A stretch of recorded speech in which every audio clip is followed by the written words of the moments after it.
युथट्यूबच्या या सेगमेंटमध्ये आपण जाणार आहोत महर्षी दयानंद कॉलेजच्या NSS युनिट सोबत एका आदिवासी पाड्यात मुंबईहून खूप दूर।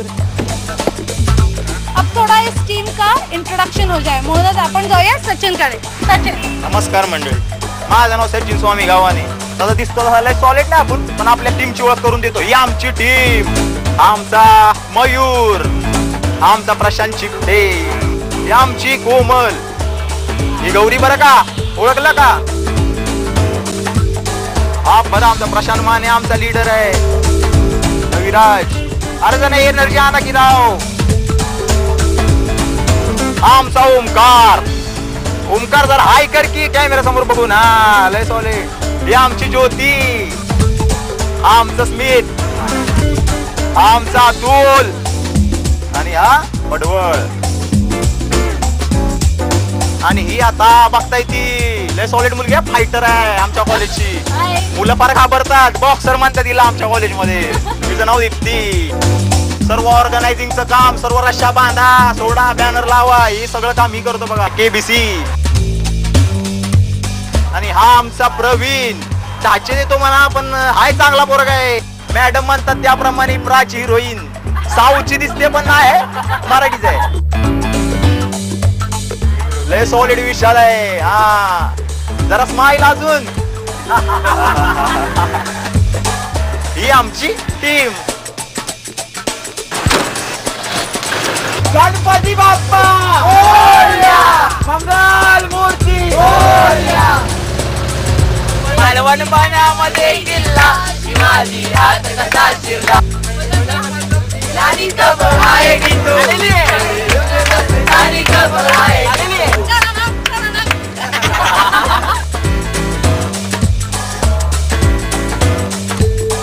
सगळ्यात धमाल, मजा, मस्ती ज्याही पाठीमागे आहे या सगळ्या मुलांचं सामाजिक कर्तव्य।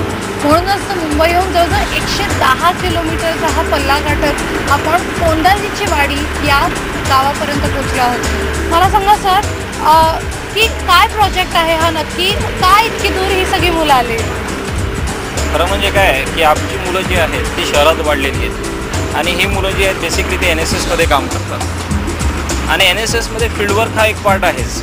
परंतु आम्ही हे जे गाव निवडलं, त्या गाव जे आहे ते दुर्गम भागात आहे आणि इथे एक आदिवासी पाडा आहे आणि त्या आदिवासी पाड्यामध्ये जाऊन या मुलांना शहरीकरण आणि ग्रामीण भागात जी लोक राहतात त्या व्यवस्थेबद्दलची माहिती मिळावी, हा त्यामागचा आमचा हेतू आहे आणि म्हणूनच आम्ही ते गाव निवडलं आणि त्याकडे आम्ही चाललो।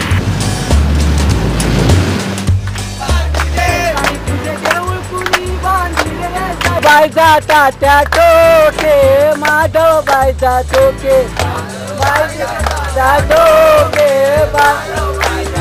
अरे काय तुला नवस काय काय।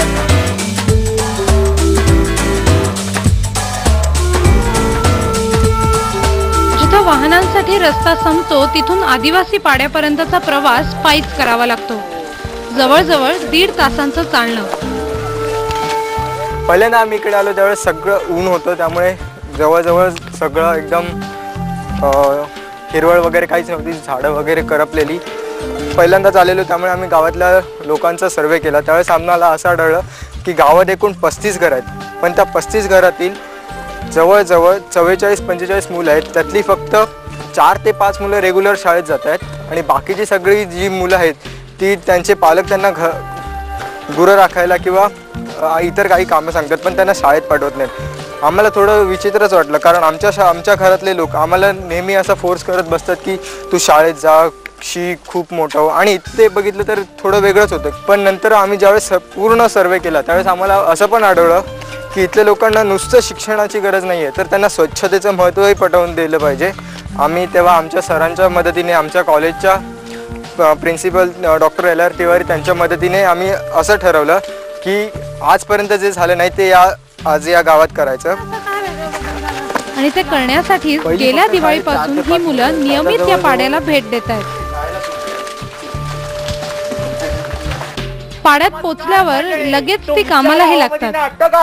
नाटक आले तुमच्या गावामध्ये, नाटक आले, लय सॉलिड आणि लय भारी नाटक सादर करायला। नेहमीप्रमाणे पथनाट्यासाठी लोकांना गोळा करत तुमच्या गावात इकडे नाटक आले, आम्ही कॉलेजची मुलं आहे, इथे वरती मैदान आहे बघा, त्या नाटकात या लवकर बघायला या जरा. आणि तुमच्याच फायद्यासाठी वगैरे नाटक आहे ते, आणि शाळेच्या संदर्भात आम्ही बोलणार आहे तुमच्याशी, तर तिथे या तुम्ही.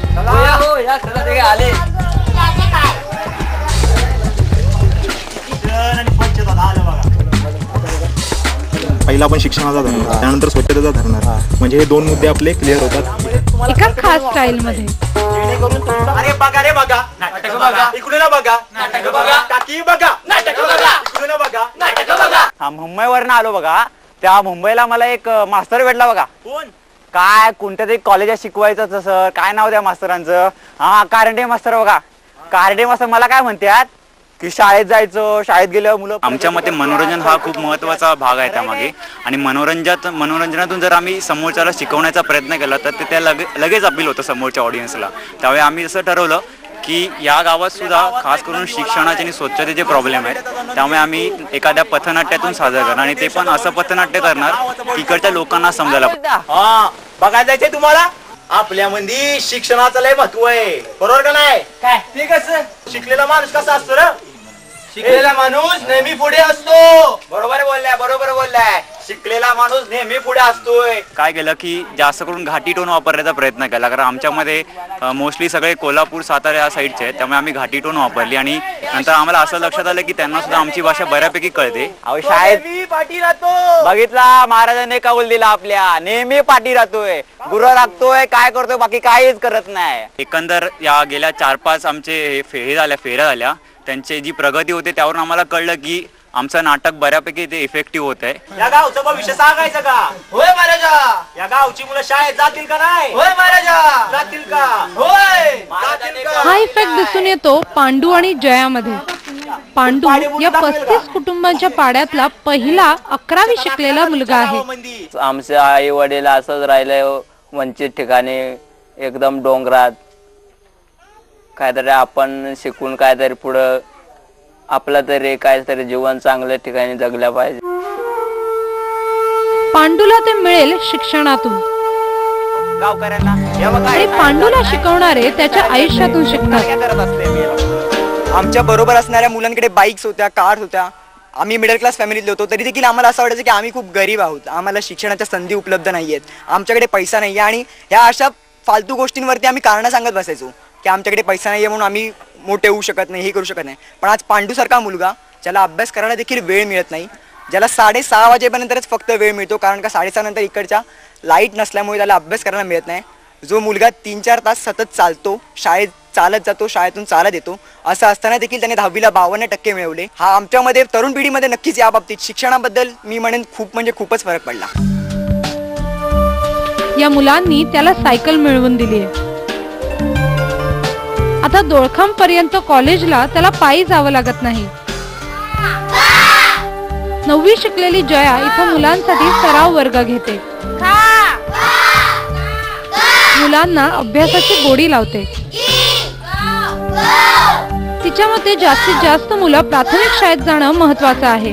9वी आणि माझ्यापेक्षा अनेक 10वी 11वी शिकली तरी अशी माझी इच्छा आहे, म्हणजे शिकली पाहिजे. तर मी त्यांना सांगते ग काढ रे, क काढ रे, म काढ रे, तर ती मुलं काय बोलतात आम्हाला नाही येत. मग ती फुलं कळ्याच आहेत का, अजून कळ्याच आहेत ना, ती मुलं व्हायचं माझं काम आहे. बालवाडी ते 4थी पर्यंतच्या मुलांना पण तिचं हे काम जिद्दीनं तिला करता यावं म्हणून MD कॉलेजची मुलं तिला मदत करतायत. भाषा शिकवायच्या. आता या सेक्शन मध्ये आम्ही त्यांना सांगितलंय की तुम्ही पहिली वाल्यांना कसं शिकवायला पाहिजे, दुसरी वाल्यांना कसं शिकवायला, म्हणजे 1ली ते 4थी मध्ये प्रत्येक इयत्तेसाठी प्रत्येक विषय कसा शिकवावा याची त्यांना आम्ही माहिती दिली. प्रत्येक विषयाबद्दल जे सर्वसाधारण मुलं शिकतात त्याची माहिती दिली. या आदिवासी पाड्या इतकीच जया आणि पांडूच्या जिद्दीला मी ओळखत नव्हते. या दोघांमध्ये काहीतरी वेगळं आहे. त्यांना बदल घडवायचा आहे, तोही शहरी विद्यार्थ्यांच्या मदतीनं. शिक्षणाचं चक्र आता इथं फिरायला लागलंय. सुरुवातीला आम्ही सगळ्यांनीच ग्रुपमध्ये बोललो NSS मध्ये 10 दिवसाचा कॅम्प मिळतो, 10 मार्क मिळतात म्हणून आम्ही NSS जॉईन केलेलं.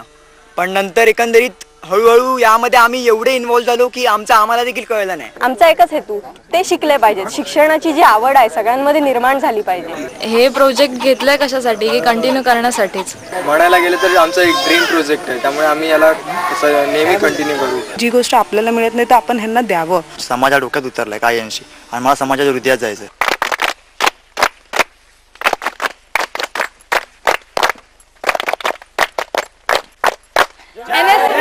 NSSचं हे ट्रेडमार्क क्लॅपिंग आणि बदलाचं चक्र असंच फिरतं ठेवू या प्रॉमिससह ही सगळी मुलं आपापल्या घरी परतली.